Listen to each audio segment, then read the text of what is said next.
Everyone, this is Butcher Pastor and tell you today we are talking again about Dr. Michael Heiser's view of inerrancy and inspiration.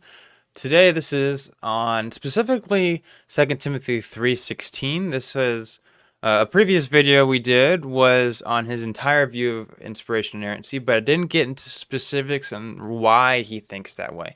But this is the first step into it where he talks about 2 Timothy 3:16. This is actually a previous article from the other article we read, but this one goes more into detail on, everyone's favorite passage. All scripture is God-breathed or inspired and profitable, yada, yada, yada. So let's get into that. We're going to talk about some commentary on it, see things that maybe I could add that might give some clarity, as well as talk about what he finds positive and negative in these different types of views. So let's dig into it. The article is called The Naked Bible's Thoughts on Inspiration, Part 1. And it starts, he starts with an intro basically on how he's been interacting with people, but he wants to start putting out some thoughts on the blog or whatever. It says, let's start with 2 Timothy 3:16. I've gotten more than one comment quoting this passage to me like it settles the issue. It doesn't. In fact, it invites questions. Yes, I believe that all scripture is inspired, Greek for theopneustos, by God and is profitable. I take theopneustos as a predicate adjective, not attributive, which would read all God-inspired scripture is profitable, suggesting some scripture isn't God-inspired. So he did not take that view. He says, since I don't accept the attributive adjective here, I'm not in the limited inerrancy camp. Whew. I know everyone was worried there. Anyways, so he says, all well and good, but what does inspired by God, theopneustos, mean? Well, Mike, it means God is the source of the scriptures. That's nice, but the point of the term is not self-evident. We have to make a choice about theopneustos. We could say one of two things about the term's meaning. The term theopneustos refers to the immediate source of the scriptures, and so we have God breathing out the...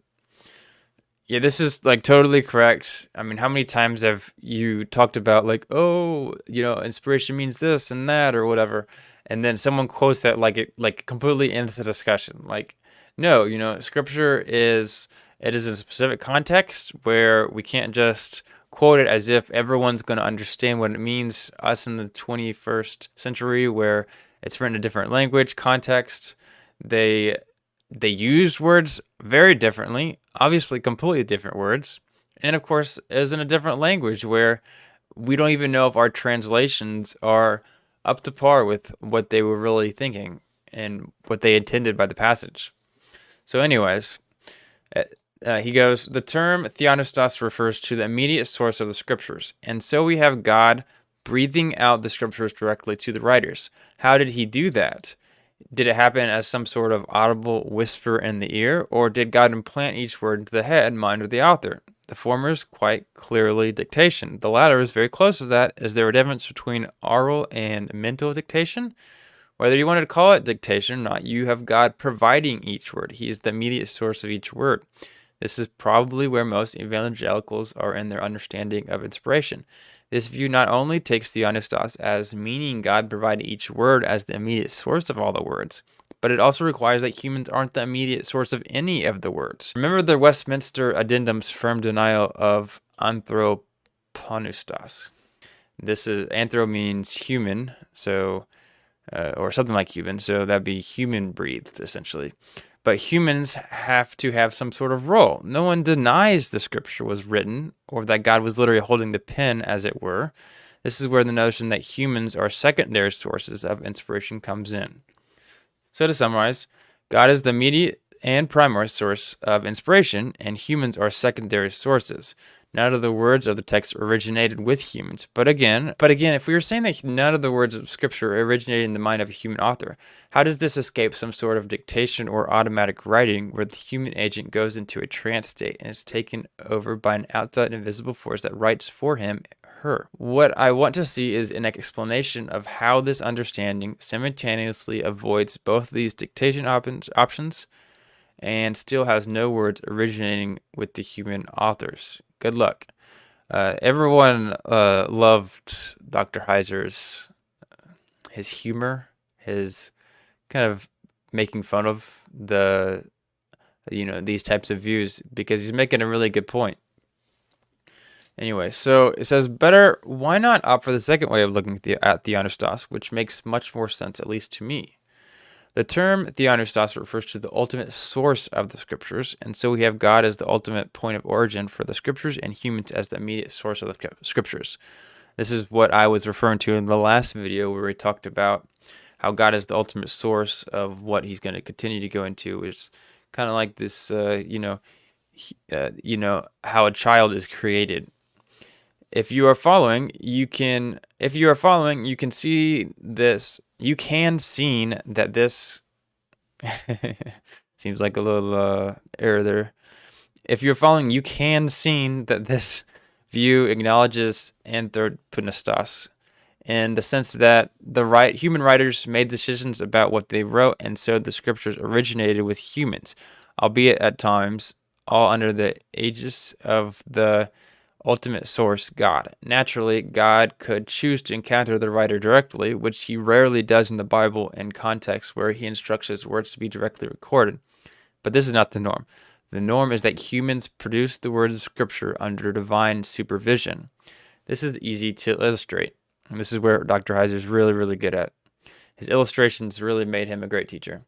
So he says, we are fond of saying that God is the source of all life. I agree, but I would qualify that by saying that he is the ultimate source of all life and not the immediate source of life. For example, humans make babies, lots of them. Each baby is not, so are moms, an individual ex nihilo act of creation by God. Babies are born via sexual reproduction, when the human organism functions as God made it to function, and couples they do the thingy. Babies are the normal result, and so humans are the immediate creators of the baby, and thus of that human life. However, God is the ultimate source of that human life, since God made and animated the first human beings and created them with the means to reproduce. No human being would exist without the first act by the Maker, who is God. This is a wonderful example. We compare how humans, or the writers of the Bible, were inspired by God, but we still see that they are writing with their ancient Near Eastern conventions. They're using their ideas at the time. If we expect it to be from God, what we expect? We would not expect God to be using words like, image of God, which is a very thoroughly ancient Near Eastern concept. Another analogy, we create things all the time. Say cell phones. The cell phone in your purse or on your belt was not called to existence by God, especially if it's an iPhone. Rather, humankind was commanded by God, the dominion mandate, so he's referring to Genesis 1, to discover and master what made the created world tick and equip them accordingly for that task. So he's talking about subdue and rule. That knowledge has now progressed to the point where human beings can now make cell phones. But it is God who made all the elements of which cell phones are made, and so no cell phone would exist without God's act of creation of the elements. God is thus the ultimate creator of cell phones, but not the immediate creator. We could say cell phones are breathed out by God in an ultimate sense, but not in an immediate sense. So are the scriptures. If we take theonostos as referring to God as the ultimate source of scripture, the dictation, automatic writing problem disappears. Humans become the immediate source that produce the text via their own abilities and decisions, like they're the immediate source of babies. God is the ultimate source in that he created humans. It was his idea to give us revelation. He handpicked the people and created the circumstances that gave rise to the scriptures. Now, some logical questions or statements I'm sure are in the mind of some. This is a great chance to talk about the idea of 2 Timothy 3:16 in regards to theonostos, or God-breathed.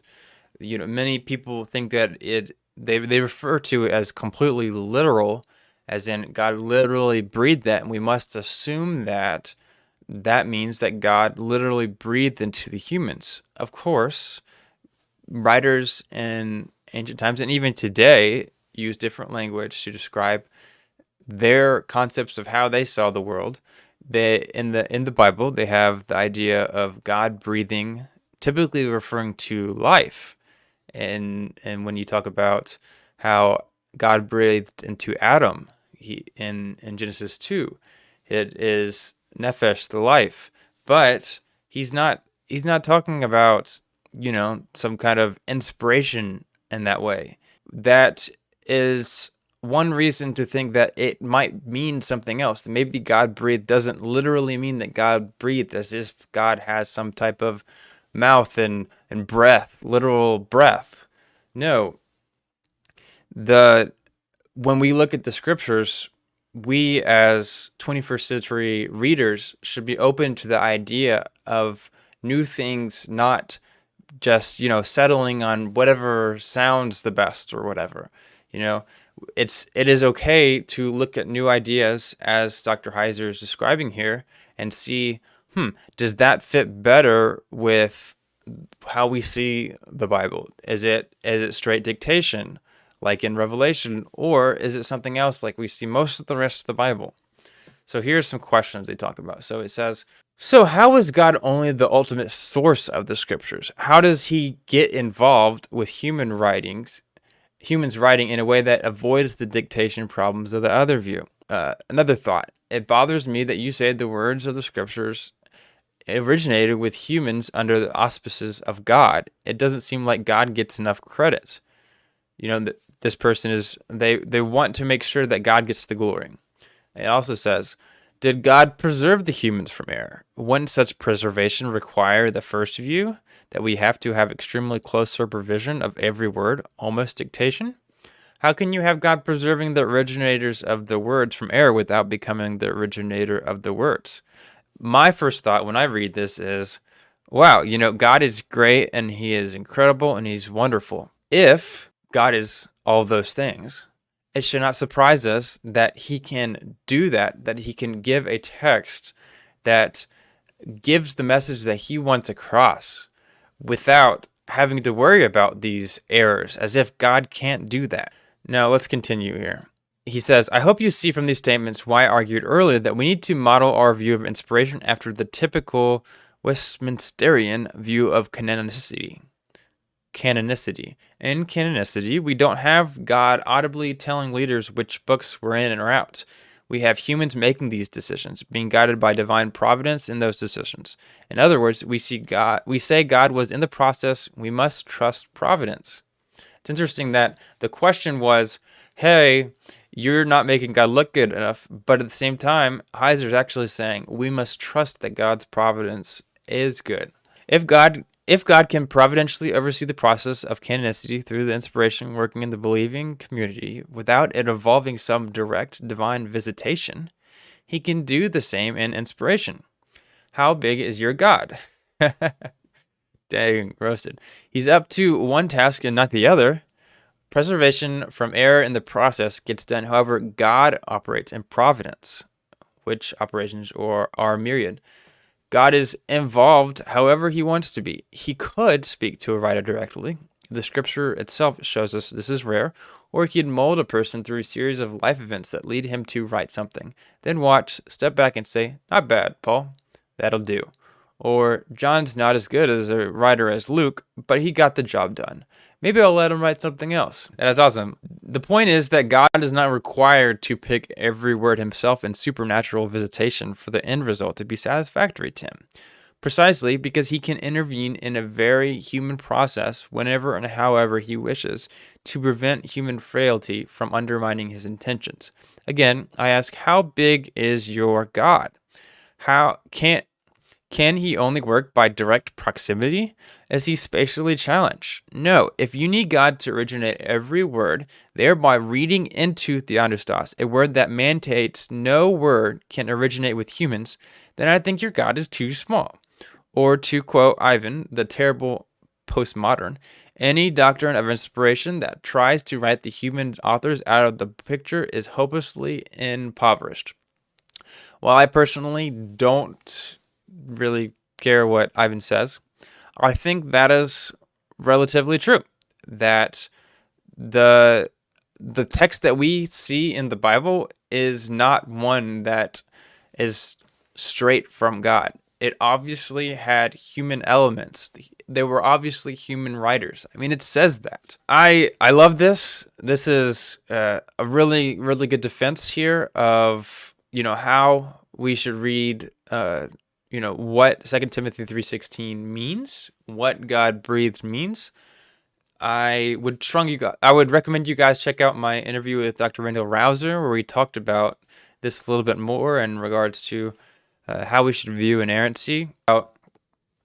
I wish he would have gone more detail about why he takes the specific translation, which is all scripture is inspired by God and is profitable, not specifically where he takes it or he doesn't take it as attributive, which would read all God inspired scripture is profitable, which suggests that some scripture isn't God inspired. While that would obviously be an issue for a lot of people, if that is what the text should say, then we should take it seriously. So I wish Heiser would have gone into that more. Maybe someone in the description can point me to another resource by him where he talked about why he took this view, and maybe I'll even have someone on the channel to talk about the different translations of how we should read this text. But anyways, I appreciate you guys watching this to the end. I hope you guys like and subscribe, because I will be posting more content like this.